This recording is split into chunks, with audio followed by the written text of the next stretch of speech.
जय जय रघुवीर समर्थ.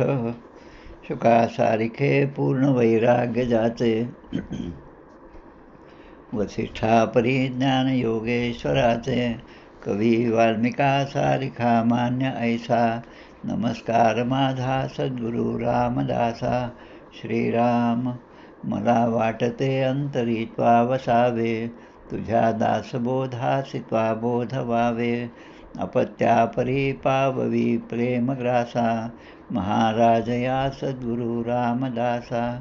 श्रीराम शांताकारं भुजगशयनं पद्मनाभं सुरेशं. विश्वाधारं गगनसदृशं मेघवर्णं शुभांगं. लक्ष्मीकान्तं कमलनयनं योगिभिर्ध्यानगम्यं. वन्दे विष्णुं भवभयहरं सर्वलोकैकनाथं. यं ब्रह्मा वरुणेन्द्ररुद्रमरुतस्तुन्वन्ति दिव्यैस्तवैः. वेदैः साङ्गपदक्रमोपनिषदैर्गायन्ति यं सामगाः. ध्यानावस्थिततद्गतेन मनसा पश्यन्ति यं योगिनो. यस्यान्तं न विदुःसुरासुरगणा. देवाय तस्मै नमः. सर्वोपनिषदो गावो दोग्धा गोपालनन्दनः. पार्थो वत्सस्तुतिर्भोक्ता दुग्धं गीतामृतं महत्. गोपाल कृष्ण भगवान की जय. जय जय रघुवीर समर्थ.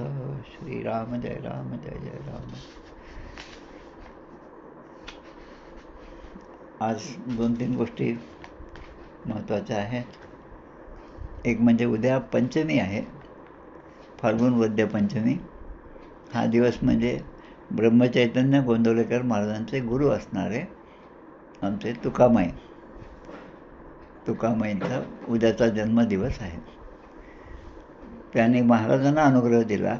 त्याचप्रमाणे ब्रह्मचैतन्य श्री हनुमंत महाराज कुलकर्णी बावर हिरेकर, हे सुद्धा गाव तिकडे आहे. आपल्या शिखर शिंगणापूरला जाताना ते गाव लागतं, छोटंसंच गाव आहे. त्यांनासुद्धा अनुग्रह दिला. आणि या हनुमंत महाराजांना ब्रह्मचैतन्य गोंदवलेकर महाराजांचा पुढचा अवतार असं मानतात. त्याने 3 महत्त्वाच्या ग्रंथाची रचना केली. एक तर गोंदवलेकर महाराजांचं स्वतःचं चरित्र त्याने लिहिलं. पूर्वी आमचे ब्रह्मानंद महाराज जे आहेत नवबागचे, त्याने चरित्र लिहिलेलं होतं. ते महाराजांसमोर आणून दाखवलं तर ब्रह्मानंद महाराजांना गोंदवलेकर महाराज म्हणाले, तू कशाला लिहिलं, हे मी पुढे लिहिणारच आहे. म्हणजे याचा अर्थ ते पुढचा जन्म त्यांनी हनुमंत महाराजाच्या रूपाने घेतला. आणि गोंदवलेकर महाराजांचं चरित्र त्यांनी खूप छान असं लिहिलेलं आहे. खूप सगळ्यांनी वाचावं असं आहे. महाराजांबद्दलच्या अनेक नवीन गोष्टी त्यामध्ये आहेत. दुसरं म्हणजे हे झालं पंचमीचा. आता पंचमीनंतर येणारी दशमी, फाल्गुन वद्य दशमी. फाल्गुन वद्य दशमी या दिवशी योगीराज श्री कल्याण स्वामी यांचे बंधू दत्तात्रय स्वामी, ज्यांचा मठ शिरगाव इथे आहे, शिरगाव मठामध्ये त्यांच्या त्रिशताब्दी पुण्यतिथीनिमित्त आपण सगळे गेलो होतो. त्या ठिकाणी आमचे मधुकरराव अण्णा पण होते. तीसुद्धा आठवण ताजी आहे. खूप सुंदर असा मठ आहे. अनेक घटना त्या ठिकाणी घडलेल्या आहेत. हा झाला दशमी. आणि चतुर्दशी म्हणजे आपले श्रेष्ठ गंगाधर स्वामी यांनी जो देह ठेवला दहीफळ खंडारे या गावी, तो दिवस म्हणजे चतुर्दशीचा. आणि त्यावेळेस समर्थ गडावर होते. त्यांना ही बातमी समजली. ते स्नान करून आले होते. दुसरं अनेक सुरू होतं. त्यामध्ये मग पुन्हा ते थांबवलं आणि पुन्हा एकदा स्नानाला गेले. आणि तेव्हा ज्यानं विचारलं शिष्याने, तेव्हा ते म्हणतात, आमचे बंधू आज परमधामाला गेले. आणि लगेच दुसऱ्या दिवशी पुन्हा असंच घडलं. श्रेष्ठ गंगाधर स्वामींच्या पत्नी पार्वती माता ह्या ज्या आहेत, त्यांनीसुद्धा आपल्या पतीचं शेवटचं दर्शन घेतलं आणि त्यांच्या चरणीच देह ठेवला. आणि आत्ता ज्यांचा उल्लेख केला ते हनुमंत महाराज जे आहेत, यांचा जन्मसुद्धा या अमावस्येचाच आहे, फाल्गुन अमावस्या. फाल्गुन अमावस्येच्या दिवशी छत्रपती संभाजी महाराजांचं बलिदान झालेलं आहे.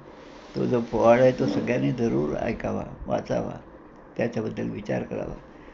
आपल्या ज्या वृषालीताई कुलकर्णी आहेत कोल्हापूरच्या भगिनी, त्यांचे वडील अण्णासाहेब बिष्णोरकर यांनी लिहिलेला तो पोवाडा आहे.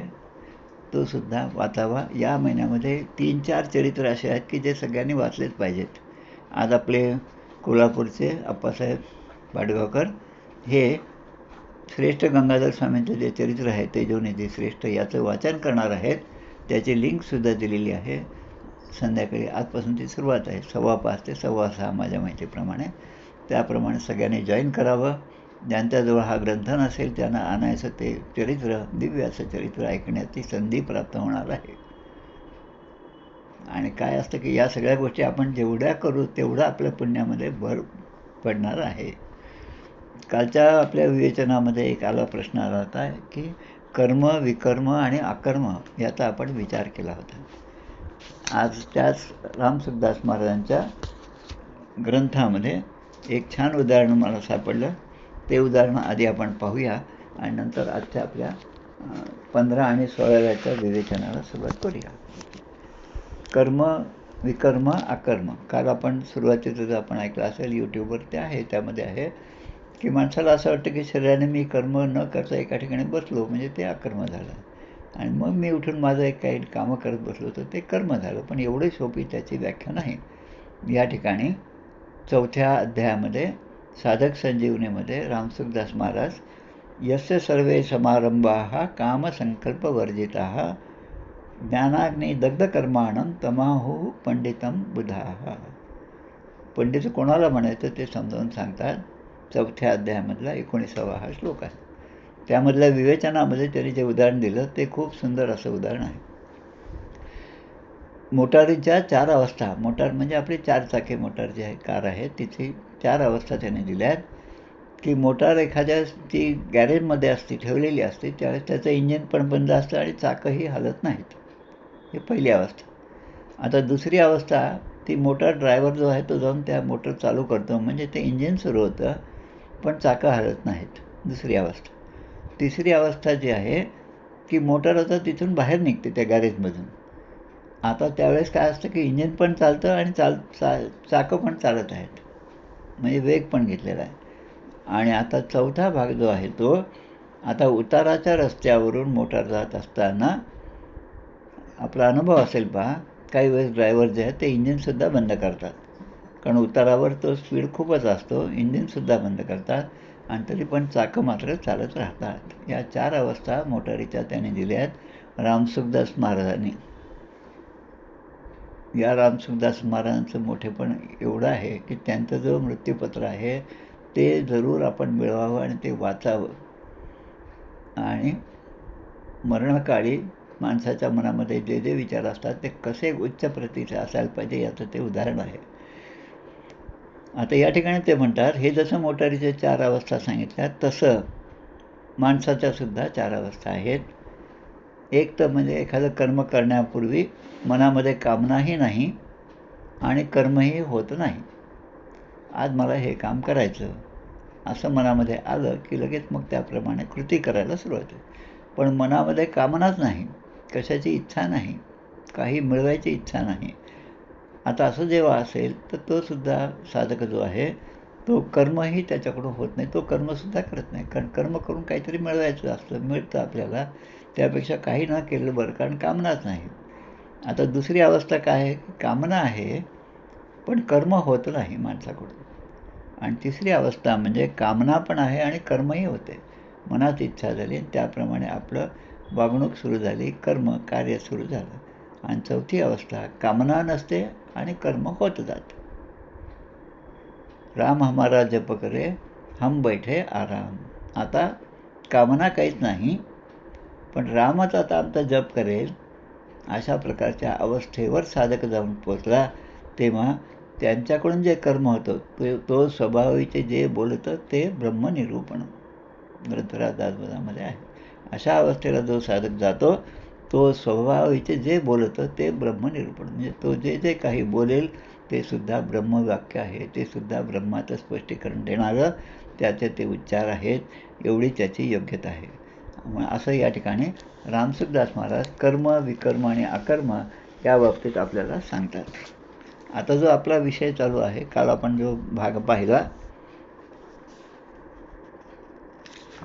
14, 15 आणि 16 हे 3 श्लोक आपल्याला पाहिजे. 14वा आपण काल पाहिला होता. तसं पाहिलं तर 14व्या श्लोकामध्ये संभूतींच्या विनाशांच यस्तद् वेदो उभयं सह विनाशेन मृत्युर्तीत्वा संभूत्या अमृतम अश्नुते. आता जो माणूस असं समजतो की परब्रह्म पुरुषोत्तम जे आहे ते नित्य आहे, अविनाशी आहे, सर्वव्यापी आहे, सर्वशक्तिमान आहे, सर्वाधार आहे, सर्वाचा अधिपती आहे, सर्वात श्रेष्ठ आहे, सर्वांचा आत्मा आहे, प्रत्येकाच्या ठिकाणी आत्मा आहे, पण त्यापेक्षा मोठा असणारं तत्त्व जे आहे ते त्याच्या ठिकाणी आहे आणि मग साहजिकच तो सर्वश्रेष्ठ आहे. आता असं म्हणून त्याची उपासना नित्य सगुण उपासना करणारे आणि निर्गुण उपासना करणारे असे दोनसुद्धा साधकांचे गण असतात. आता ही उपासना करताना काही जण काय जे देवता, पितर आणि मनुष्य हे आणि त्या योनी वेगवेगळ्या योनी आणि त्यातून प्राप्त होणाऱ्या भोगसामग्री यांच्या प्राप्तीसाठी कर्म करत जातात. आता अशी जे कर्म करतात त्यांच्या कर्माचं फळ म्हणजे त्यांना एक प्रकारचं दुःखच प्राप्त होतं. आता देव पितरादी लोकांमध्ये मनाच्यामध्ये आसक्त न होता कामना ममता हृदय आपल्या हृदयातून काढूनच टाकायचे आणि कर्म करत राहिलं तर ते शास्त्रविध ते सेवा होती, भगवंताची सेवाच होती. आता या ठिकाणी एक विशेष आपल्याला पाहायचं की परमेश्वराची उपासना करण्यासाठी किंवा परमेश्वराची प्राप्ती होण्यासाठी आपल्याला हा जन्म प्राप्त झाला आहे. आता या मूळ ध्येयाकडे दुर्लक्ष करून जो आपण या संसारामध्ये रमून जाऊ, जो विषयाकडे आपलं आकर्षण वाढत जाईल, जो मी माझी भावना आपल्यामध्ये दृढ होईल, म्हणजे देहबुद्धी दृढ होत जाईल, तो या जीवनामध्ये केलेल्या प्रत्येक कर्माचं फळ म्हणून मला अनेक प्रकारचे योनी पुन्हा पुन्हा भोगाव्या लागतील. आणि हा देह प्राप्त झाल्यानंतर याच देहाच्या साह्याने मी आता पुन्हा या ठिकाणी जन्म घेणार नाही. तुकामाईंचं आपण उदाहरण घेतलं. तुकामाई हे अवतार होते. कोणाचे अवतार होते तुकामाई? त्यांना शुकमुनींचे अवतार होते. स्वतः देवाने त्यांना या ठिकाणी अवतार घ्यायला सांगितलं. आता शुकदेव म्हणजे परमविरागी, वैराग्याचे मूर्तिमंत उदाहरण. तेव्हा शुकदेव म्हणतात मी जन्म घेणार नाही, कारण मी जन्म घेतला की मग मला पुन्हा हे बाकीच्या भानगडी माझ्या मागे लागतील. मग ते म्हणतात तुम्ही त्या ठिकाणी जन्म घ्या आणि तुमचं कार्य जे आहे ते श्रेष्ठ असं कार्य ते म्हणजे या दोघांना अनुग्रह देण्याचा आहे आणि तुम्ही कुठेही आसक्त होणार नाही ही सोय मी पाहीन भगवंत म्हणतात. अशी खात्री झाल्यानंतर त्यांनी मग या ठिकाणी जन्म घेतला. शुकदेवाने कोणत्या अवतारामध्ये? तर तुकामाईंच्या अवतारामध्ये जन्म घेतला आणि तो दिवस म्हणजे उद्याचा फाल्गुन वद्य पंचमी. आता असा जन्म घेतल्यानंतर कारण पितर हे जे आहे देव पितर आणि मनुष्य योनी म्हणजे त्यांची उपासना केली तर काय होतं पहा की ज्यांनी प्रत्यक्ष भगवंताला पाहिलेलं आहे, भगवंताचं दर्शन घेतलेलं आहे, भगवंताची अनुभूती ज्यांना आलेली आहे त्यांचा सत्संग आणि दुसरीकडे ज्यांनी सगळं ज्ञान प्राप्त केलेलं आहे पण ज्ञान प्राप्त केल्यानंतर सुद्धा ज्ञानाच्या अहंकारामध्ये जे बुडून आहेत त्या ज्ञानाने प्राप्त होणाऱ्या संपत्तीच्याकडे ज्यांचं जास्त लक्ष आहे असे जे आहेत त्याला ढोंगी साधू आपण म्हणतो. त्यांचा अनुग्रह जर मी घेतला तर मला त्या योग्य ठिकाणी ते पोचवू शकणार नाही आणि म्हणून गुरु करना पाणी पिना छान के गुरु करना जान के. सद्गुरू करायचे. सद्गुरूंची म्हणजे आधी आपण त्यांची परीक्षा घ्यायला पाहिजे असं सांगतात. खरं म्हणजे अध्यात्म सांगतं. पण दुसरीकडे सांगतं की आपण आधी विश्वास ठेवला पाहिजे. आमचे आत्माराम महाराजांचा जो ग्रंथ आहे रामदास पंथ क्रमसार त्यामध्ये समर्थ हृदय नानासाहेब देवानी जी प्रस्तावना दिली आहे त्यामध्ये एक वाक्य खूप महत्त्वाचं आहे. उद्या त्यावर पुन्हा आपल्याला एकदा 5 ते 6 एक प्रवचन त्यावर आहेच आहे. पदाच्या उपक्रमामधून आमच्या नारायणरावने ठेवलेलं आहे. त्यामध्ये ते वाक्य असं आहे की सद्गुरूंच्या भेटीसाठी तुम्ही भटकत बसू नका. तुमची योग्यता झाली की सद्गुरू तुमच्यासाठी निश्चितपणे येतील आणि ते तुम्हाला अनुग्रह देतील. हे जे वाक्य आहे हे वाक्य आमच्या ब्रह्मचैतन्य गोंदवलेकर महाराजांच्या बाबतीत अगदी खरं ठरलेलं आहे. भारतभर त्यांनी प्रवास केला. श्रीनगरसारख्या ठिकाणी गेले, गुजरातमध्ये गेले, बंगालमध्ये गेले, रामकृष्ण परमहंसांची भेट झाली आणि हे सगळं करून सगळ्यांनी त्यांना हेच सांगितलं तू एवढा भटकत आहेस पण तुझे गुरु त्या ठिकाणी आहेत. जे गाव आज त्या अकोल्यावर नांदेडला जात असताना घोडा कामठा नावाचं एक आहे, अर्धापूरच्या जवळ असणारं, तिथून 5-10 किलोमीटर अंतरावर असणारं हे येहळे गाव आहे.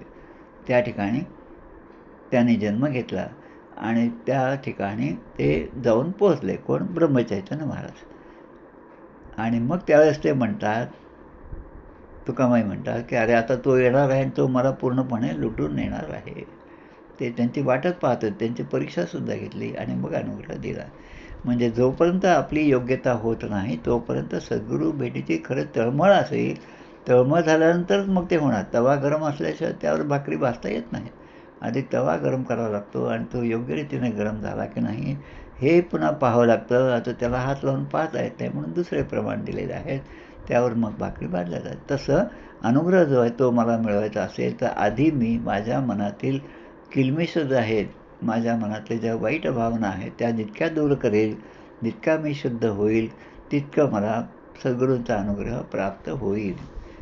आणि मग आता या ठिकाणी एक छान प्रकारे श्लोक दिलेला आहे, हिरण्मयेन पात्रेण, किंवा त्याच्या आधीचा हा जो श्लोक आहे की संभूतींच विनाशांच यस्तद्वेदो भयम उभयम सह विनाशेन मृत्यूम तीर्त्वा संभूत्या अमृतम अश्नुते. जो मनुष्य या दोन्ही मार्गाला, कोण? संभूती आणि असंभूती, याचा विचार आपण काल केला. संभूती म्हणजे प्रत्यक्ष परमेश्वराच्या प्राप्तीसाठी केलेले प्रयत्न. असंभूती म्हणजे हे जे आहेत तीन, काय? देव, पितर आणि मनुष्य यांच्या प्राप्तीसाठी उपासना, यांच्या प्रसन्नतेसाठी उपासना केली तर जे विनाशकारी आहेत त्यांच्याकडून अविनाशी अशा तत्त्वाची प्राप्ती मला होईल असा विचार करणे हेच वेडेपणाचं लक्षण आहे. आणि मग होईल काय? जरी आपण काही न ऐकता ते करत बसलो तर विनाशेन मृत्यूम तीर्त्वा, जे विनाशशील आहेत त्यांच्यामुळे काय होईल की हा संसार तरून जाईल, स्वर्गप्राप्ती होईल, पण त्या अमृतम अश्नुते, त्या अमृताची प्राप्त होणारी नाही. मग काय करावं लागेल? संभूत्या अमृतम अश्नुते, अविनाशी आनंद परब्रह्म पुरुषोत्तम भगवंताला प्राप्त करून घेण्यासाठी त्या अविनाशी तत्त्वाची उपासना मला केली पाहिजे. आता आपल्या सद्गुरू स्तवन यामध्ये 2 ओव्या खूप छान येतात या ठिकाणी. स्वर्गलोक इंद्र संपत्ती हे काळांतरी विटंबती, सद्गुरू कृपेची प्राप्ती काळांतरी चळेना. स्वर्गलोक इंद्र संपत्ती म्हणजे स्वर्गलोकाच्या प्राप्तीसाठी जी उपासना केली ती मला चिरकाळ टिकणारं फळ देणार नाही. पण मी तरी ते करत असलो तर काय होईल की हे काळांतरी विटंबती, सद्गुरू कृपेची प्राप्ती काळांतरी चळेना. मला आठवतं जेव्हा माझं हे 61 पारण होते त्यातलं पहिलं पारण माझं निलंग्याच्या मठात झालं. सुधीर बुवा आहेत त्या ठिकाणी. त्या मठात जेव्हा पारण झालं 4-5 दिवस मुक्काम होता. आमचे निलेश गुरुजी पण होते बरोबर. आणि त्यावेळेस एक माझं प्रवचन पण त्यांनी ठेवलं होतं. त्यामध्ये ही ओवी सद्गुरू स्तवन समर्थामध्ये मी म्हटली. आता त्या मंदिराच्या, त्या मठाच्या अगदी समोरच महादेवाचं खूप मोठं मंदिर आहे. एखादं ज्योतिर्लिंग असावं इतकं छान मंदिर आहे. तिथली भक्त मंडळीसुद्धा त्या ठिकाणी ऐकायला होते. त्यांनी लगेच आक्षेप घेतला, कारण ते भगवान शंकराचे भक्त होते. हरी हर ब्रह्मादिक नाश पावती सकळ. आता ज्या भगवान शंकराची ते जीवे भावे पूजा करत होते, रोज जल अर्पण करत होते, रुद्र म्हणत होते, त्यांना हे काही ऐकवलं नाही. मग ते म्हटलं तुमचं हे म्हणणं बरोबर नाही. म्हटलं ठीक आहे, माझं म्हणणं बरोबर नसेल, पण समर्थ आमचे सद्गुरू आहेत, त्यांचं हे म्हणणं असल्यामुळे आम्ही त्यांच्यावर पूर्ण विश्वास ठेवतो. हरिहर ब्रह्मादिक नाश पावती सकळीक. आता हे त्यांना पटवून देणं. आता वक्ता जो चिणचिण करी, समर्थाने खूप गोष्टी सांगितल्या आपल्या एका दासबोधामध्ये. वक्त्यांनी आणि अभ्यासानं प्रगट व्हावे हे पण सांगितलं. मग त्याच प्रश्न आला की हे काळांतरी विटंबती म्हणजे एखाद्या ऑफिसमधनं एखादं काम करायचं असेल तर त्या मुख्य साहेबाला भेटूनच ते काम होतं असं नाही, पण त्यांनी नियुक्त केलेले जे जे त्या ठिकाणचे ऑफिसर आहेत सेकंड लेवलचे, त्यांच्याकडून ते काम होत असतं. आता ते बदलल्यामुळं आता माझं कामच होणार नाही असं नाही, पण त्यांच्या जागी दुसरा येईल, पण तो ते काम करेल. तसं या ठिकाणी हे हरी हर आणि ब्रह्मा हे ज्या 3 देवता आहेत, या 3 देवता प्रत्येक युगामध्ये पुन्हा पुन्हा निर्माण होतात. सत्य, त्रेता, द्वापार, कली हे जर पहिले हे 4 युग आहेत आणि असं होता होता 1004 चतुर्युग होणार आहेत. त्यामधलं हे आता जे चालू आहे ते फक्त 28वं कलियुग आहे. आता विचार करा, हे जेवढा एवढा मोठा व्याप जो आहे, जो चालवतो त्याने आपल्याला दर्शन द्यावं अशी इच्छा माझ्या मनामध्ये असेल तर मी त्याच्यासाठी किती कष्ट केले पाहिजेत. आणि मग या ठिकाणी म्हणता, हरिहर ब्रह्मादिक नाश पावती सकळिक सर्वदा अविनाश एक सद्गुरू पद. मग सद्गुरू जे आहेत तेच फक्त अविनाशी आहेत, तेच फक्त चिरकाळ टिकणारे आहेत. कारण सद्गुरू जे आहेत त्यांची सेवा कशी करावी हे त्या रामदास पंथक्रमसारमध्ये खूप सुंदर रीतीने दिलेलं आहे. एक भजन आहे पहा, जो हरि को भजे सर्वदा, जो हरि को भजे सदा, वही परमपद प्राप्त, परमपद पाएगा. आणि दुसरीकडे एक अभंग आहे, जन्मोजन्मी आम्ही बहु पुण्य केले, तेव्हा या विठ्ठले कृपा केली. जन्मोनी संसारी झालो त्यांचा दास, माझा तो विश्वास पांडुरंगी. या पांडुरंगावर माझा विश्वास आहे. कारण युगे 28 उभा विटेवरी. 28वं कलियुग चालू आहे. पहिल्या कलियुगापासून आजपर्यंत ते परब्रह्म त्या विटेवर स्थिर आहे. आणि का दैवता न घे माझे चित्त. आता हेच जे आहे याचा अर्थ जर आपण लावला तर तो अर्थ म्हणजे संभूती आणि असंभूती. असंभूती म्हणजे जे नाश पावणारे आहेत त्याची उपासना केली तर काय गती होते, तिकडे मी अजिबात लक्ष देणार नाही. कोण म्हणतं असं? नामा म्हणे मध पंढरीसी नारे. नामदेव महाराज म्हणतात की माझा तो विश्वास पांडुरंगावर आहे. आणि का दैवता न घे माझे चित्त. जे नाशवंत आहेत ते माझे दैवत नाही, त्यांची उपासना मी करणार नाही. पण माझी उपासना त्या परब्रह्मतत्वाशी आहे, त्याची आहे की जे सदा काळ टिकून राहणार आहे. जो स्वतःच गोत्यात आहे, ज्याला स्वतःच पोहता येत नाही, तो मला कसा पार करून घेऊन जाईल. आणि म्हणून ही जी आरती आहे आपण युगे 28 विटेवरी उभा, त्यामध्येच ते आहे, पुंडलिकाचे भेटी परब्रह्म आले गा, चरणी वाहे भीमा उद्धरी जगा. आता दुसरा जो श्लोक आहे जो आपल्याला आज पाहायचा आहे, हिरण्मयेन पात्रेण सत्यस्यापि हितं मुखं तत्त्वं पुरुषन्न अपावृणु सत्यधर्माय दृष्टये. हिरण्मयेन पात्रेण. हिरण्मय म्हणजे सोनं किंवा अलंकाराने चांगले चांगले किमती असे जे धातू आहेत, वस्तू आहेत, त्या असं जर पात्रेनं, हिरण्मयेन पात्रेण. आता ते सगळं एवढं चांगलं आहे, त्यामध्ये जे तत्त्व आहे ते कसं आहे, सत्यस्यापि हितं मुखम. याचा अर्थ काय लक्षात घ्या. पूषण, पूषण शब्द आहे, हिरण्मयेन पूषण तत्त्वं पूषण अपावृणं सत्यधर्माय दृष्टये. पूषण म्हणजे काय की सर्वांचे भरणपोषण करणारी पूषा देवता. पूषा देवताचं आख्यान आपल्या श्रीमद भागवतामध्ये सुद्धा आहे. 4थ्या स्कंदामध्ये सतीचं आख्यान जे आहे, दक्ष प्रजापतीची कन्या सती आणि त्या सतीचे पती असणार ते भगवान शंकर. आता या मुलीला मात्र आमंत्रण दिले नाही, सगळ्या देवदेवतांना आमंत्रण दिलं, हिला मात्र दिलं नाही. कारण जावई जो आहे तो मला मान देत नाही, मी गेल्यानंतर माझा जावई उठून उभा राहत नाही, असे सगळे मनामध्ये असल्यामुळे दक्ष प्रजापतीने यांना निमंत्रण दिलं नाही. आता ज्या ठिकाणी आपलं निमंत्रण नाही त्या ठिकाणी जाऊ नये. फक्त 2-4 ठिकाणी जे आहेत की त्या ठिकाणी निमंत्रण नसलं तरी जावं. एक म्हणजे ज्या ठिकाणी कृष्ण विष्णू हरी गोविंद या नामाचे निखळ प्रबंध, माझी आत्मचर्चा विशद उदंड गाती, असं जिथे असेल म्हणजे प्रवचन, कीर्तन, भजन हे जे आहे त्या ठिकाणी आपल्याला निमंत्रण असो, आमंत्रण असो नसो, आपण गेलं पाहिजे. माझे सद्गुरू त्या ठिकाणी जे बोलणारे आहेत ते प्रवचनकार, कीर्तनकार यांच्या रूपाने मला काही ना काही उपदेश देत असतात. पण मीच असं म्हटलं की माझे सद्गुरू वेगळे आणि ते बोलणारे वेगळे, मग मी तिकडे कशाला जाऊ. म्हणजे सद्गुरू तत्त्व जे आहे ते मला कळालं नाही, एवढंच त्यापासून लक्षात येतं आपल्या. आणि म्हणून त्या ठिकाणी जाणं आपलंच कर्तव्य आहे. पण ज्या ठिकाणी आपण गेल्यावर आपलं स्वागत होणार नाही, स्वागत म्हणजे आता जावई आला तर निदान कुणीतरी बाहेरचं आलं पाहिजे स्वागत करायला मुलीचं, जावयाचं. पण ते सुद्धा ज्या ठिकाणी होणार नसेल त्या ठिकाणी तू जाऊ नको असं ते सांगतात. आणि मग नंतरचं आख्यान आपल्याला माहिती आहे. ते रागाने मग त्या ठिकाणी ते महादेवाने आपला दूत पाठवला, त्याने ते सगळं नाश केला त्या यज्ञाचा. तो पूषा जो आहे देवता, त्यांचे दात पाडले.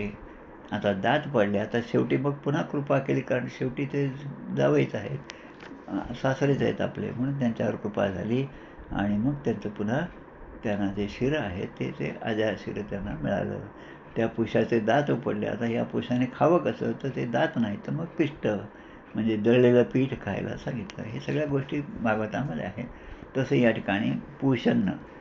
त्याच्यानंतर सत्यस्य म्हणजे सत्यस्वरूप सर्वेश्वर अशा ब्रह्माचं मुखम म्हणजे श्रीमुख आणि तोंड चेहरा. जसं हिरणमय आहे ना पात्रेनं, ज्योतिर्मय असं सूर्यमंडळ जे आहे त्या सूर्यमंडळाच्या पात्रेनं म्हणजे त्या पात्राने पिहित, पिहित आणि अपिहित असे दोन शब्द आहे. पिहित म्हणजे जे झाकलेलं आहे, अपिहित म्हणजे ते झाकण जर दूर केलं तर आपल्याला ते प्रतिबिंब स्पष्टपणे दिसणार आहे. सत्यधर्माय, सत्यधर्मस्वरूप अशा भगवंताचं दर्शन मला घ्यायचं असेल, त्या दृष्टीने मी अनुष्ठान करत असेल तर मला ते वरचं झाकण काढलं पाहिजे. पिहितम म्हणजे हे नपुंसकलिंगी असा शब्द आहे. पिहितम म्हणजे झाकलेले, क्लोज, कव्हर्ड. जे झाकलेलं आहे त्याच्यामधली गोष्ट मला कशी समजणार? जसं आपण एखाद्या लग्न कार्यात समारंभात जातो, तिथे सगळीकडे काय त्याला फ्लड लाईट्स लावलेल्या असतात.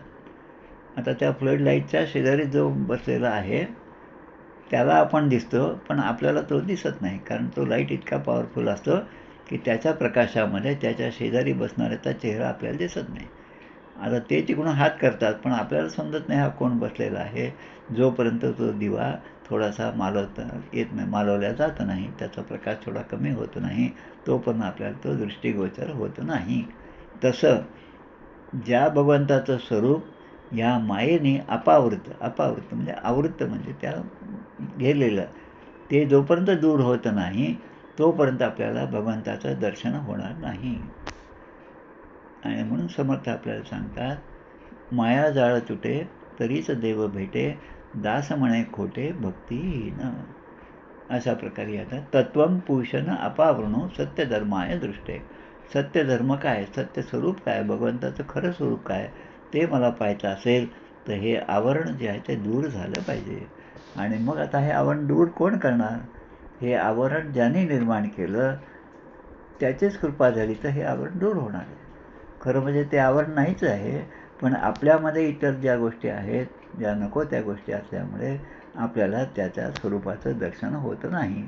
प्रत्येक ठिकाणी तोच भगवंत आहे, पण आपल्याला ते दिसत नाही. तो आपल्याला माणसाच्या रूपामध्ये, तो आपल्याला त्या जनावराच्या रूपामध्ये, तो आपल्याला त्या झाडाच्या रूपामध्ये, ते आपल्याला त्या वाहत जाणाऱ्या पाण्याच्या रूपाने दिसतं. पण पाणी हे सुद्धा जीवन जे आहे हे सुद्धा पंचमहाभूतांपैकी आहे आणि ती सुद्धा देवता आहे, जलदेवता आहे.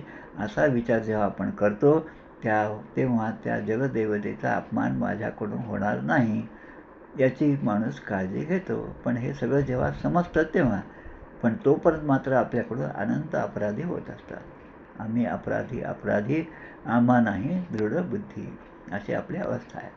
आता पुढच्या श्लोकामध्ये जे म्हणलेलं आहे, पुषन्ने कर्षे यम सूर्य प्राजापत्य व्यूह रश्मीन समूह तेजो यत्ते रूपम कल्याणम तमम यत्ते पश्यामी यो असावसौ पुरुष सोहम अस्मी. आता याचा अर्थ थोडासा आपण लक्षात घेऊया. या ठिकाणी काय आहे, पोषण, पुन्हा तो शब्द आला मागच्या श्लोकामध्ये जो होता तो, की सगळ्या भक्तांचे पोषण करणारे, भरण पोषण करणारे तुम्ही आहात. ज्याने जन्म दिला त्याने आपल्या खाण्यापिण्याची चारा, जो ज्याने चोच दिली तो त्या चाऱ्याची सुद्धा व्यवस्था करतो. आता किती चांगली गोष्ट आहे पहा. म्हणजे आम्हाला त्या संस्कृतमध्ये एक छान आहे, चतुरः काकः, हुशार असा कावळा. आता त्याला लागली तहान, सगळीकडे फिरतो, पण तहान एवढी आहे की त्याला ते पाणी मिळत नाही. पण एका ठिकाणी त्याला फक्त एक घट म्हणजे घडा तो दिसतो आणि त्या ठिकाणी जातो. त्या घड्यामध्ये थोडंसं पाणी असतं, पण तिथपर्यंत याची चोच पोचत नाही. आता याला तर तहान लागलेली आहे, पण त्याच्या ठिकाणी बुद्धी आहे, त्याच्या ठिकाणी विवेक आहे, त्याच्या ठिकाणी काही ना काही प्रज्ञा जागृत झालेली आहे. म्हणजे प्रत्येक पाणी मात्र त्या ठिकाणी भूक लागल्यावर आपण काहीतरी धडपड केलं पाहिजे असं आहे. पण जर आपण काहीच नाही केलं, जे आपण चुकीने अकर्म म्हणतो, तर नुसतंच बसून राहिलं तर कोणी आपल्याला आणून देणार नाही. त्यामुळे प्रयत्न आपणच केला आहे. आणि तसाच तो संस्कृत श्लोक आहे, सिंह जरी एवढा सगळा बलाढ्य असला तरी त्याच्या तोंडामध्ये आपणहून कोणी काही आपला जीव घालवायला की त्याच्याजवळ येणार नाही. हे बाबा मला खा असं कोणी म्हणणार नाही.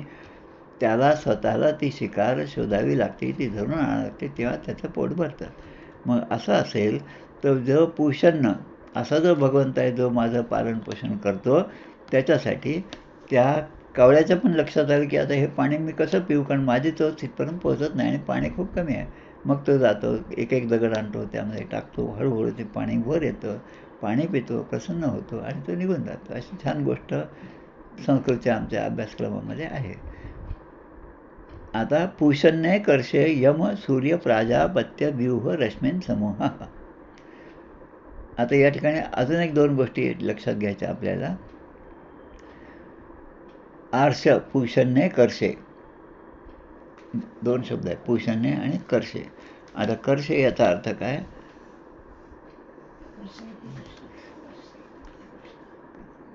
एकर्षे म्हणजे पूषण्य आणि एकर्षे असे मुख्य दोन शब्द आहेत.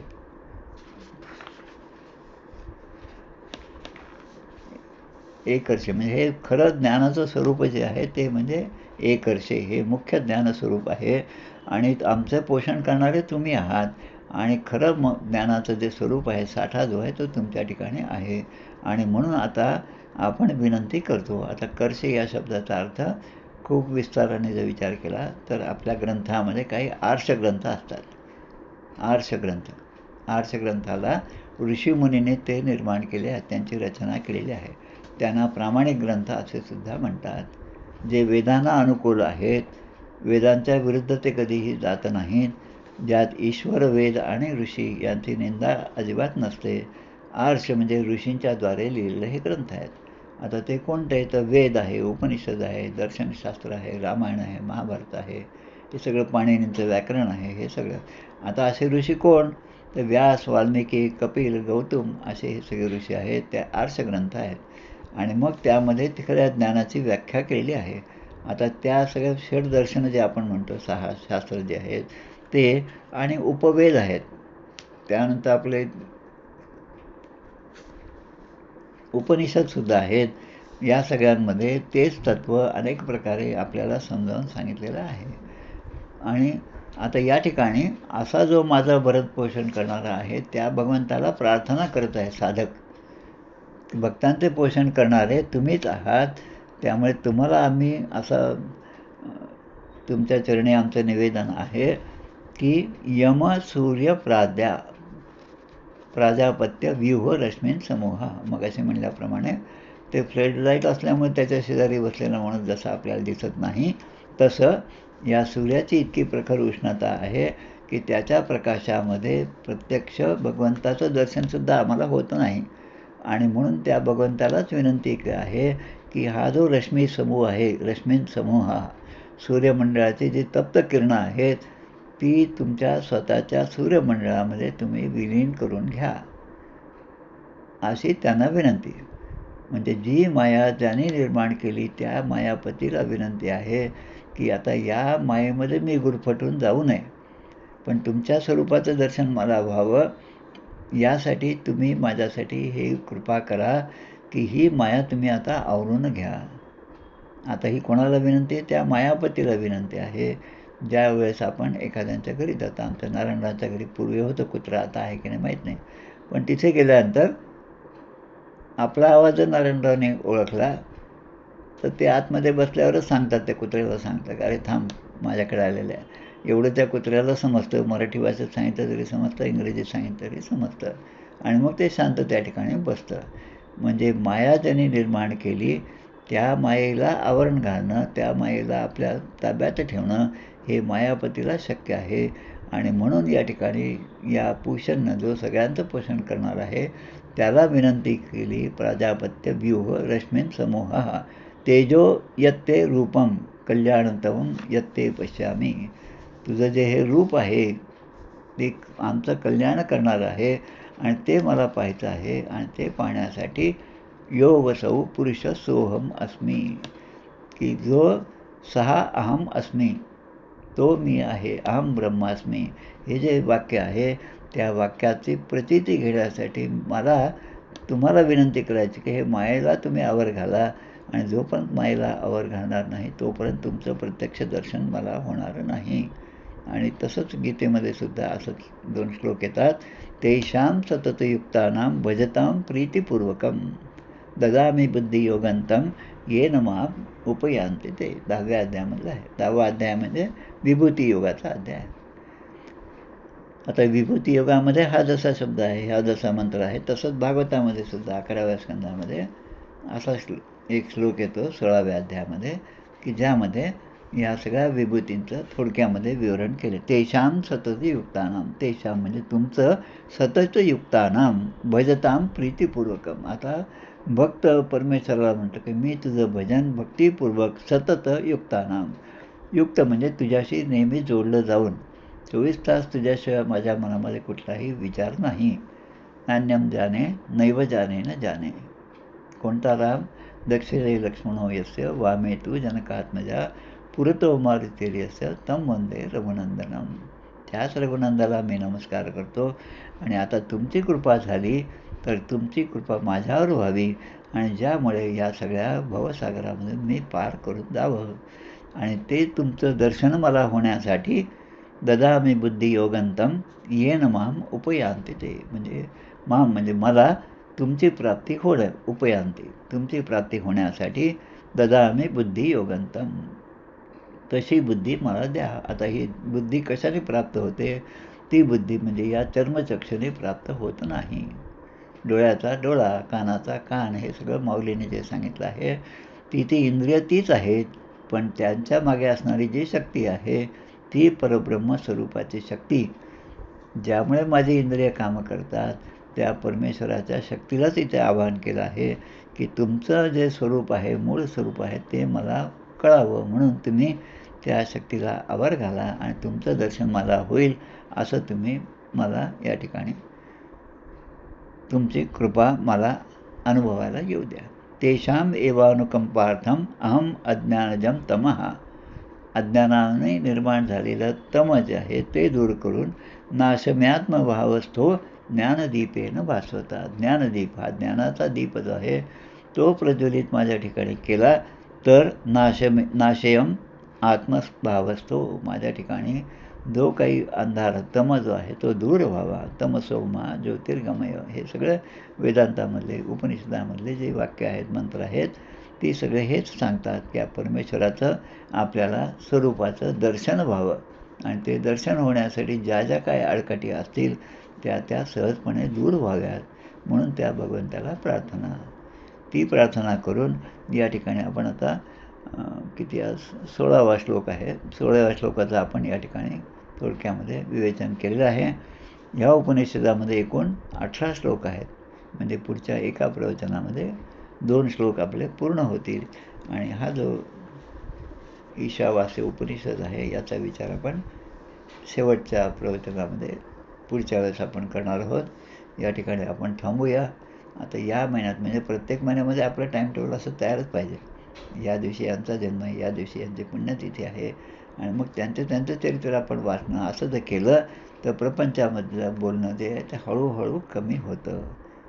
आणि त्यालाच म्हणतात संसार मुळीच नासका, विवेक हे करावा नेटका, नेटका करिता फिका होत जातो.